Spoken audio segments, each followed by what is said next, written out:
Bonjour à tous! Que se passe-t-il lorsqu'on ouvre un boîtier qui est déjà chargé avec un film argentique? J'ai malheureusement fait cette expérience il y a quelques semaines. J'étais à l'étranger avec deux boîtiers identiques, l'un chargé avec un film couleur et l'autre chargé en noir et blanc. Bref, j'étais fatigué, c'était la fin du voyage, je vais pour charger le boîtier et là j'ouvre le mauvais, celui qui était déjà chargé.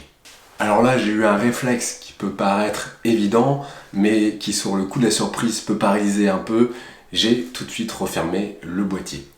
Alors pour resituer un petit peu l'histoire, j'étais dans une gare avec de la lumière artificielle et le boîtier a dû être ouvert 1 à 2 secondes. Et là, grosse inquiétude, est-ce que j'ai perdu toutes mes photos? Est-ce que ça vaut le coup quand même que je fasse développer le film? Malgré tout, donc je termine les vues en shootant un blanc pour faire rembobiner la pellicule et je l'envoie quand même au labo pour voir un petit peu le résultat. J'ai récupéré le film développé, c'est celui-ci. Le résultat est très intéressant et on va regarder ça tout de suite. Donc voici le fameux résultat de ce film qui a été voilé lorsque je l'ai ouvert par accident.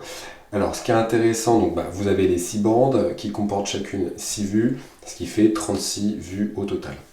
Les 3 dernières bandes comportent la vue que j'ai shootée de manière répétée pour terminer la pellicule, donc c'est toujours la même chose. La bande qui comporte la fuite de lumière et les 3 premières bandes qui sont les photos que j'ai prises pendant mon voyage. Alors, comme vous pouvez le voir, je m'attendais à bien pire que ça.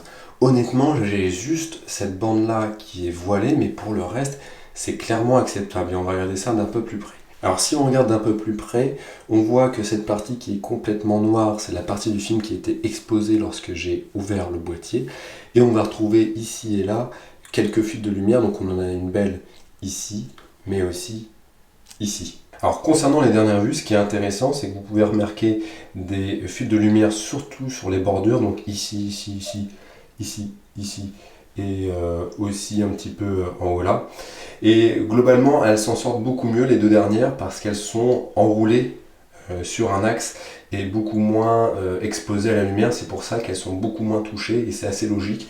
Surtout la dernière bande qui était elle la plus protégée et donc on n'a quasiment aucune fuite de lumière par rapport à l'avant-dernière qui a quand même pris un petit peu de lumière lors de l'ouverture, donc ici et ici. Alors ce qu'il faut bien comprendre ici, dans ce cas de figure là, c'est que moi j'ai un appareil qui va dérouler le film dès le début, lorsque je charge le film dans l'appareil, et qui va rembobiner vue par vue dans la protection métallique. Ce qui veut dire qu'en fait les vues déjà exposées sont protégées dans le canister métallique du film, et que les vues qui n'ont pas été exposées vont être touchées par la lumière. Par contre, si vous avez un appareil manuel, ça veut dire que vous devez rembobiner manuellement, ça va être complètement l'inverse.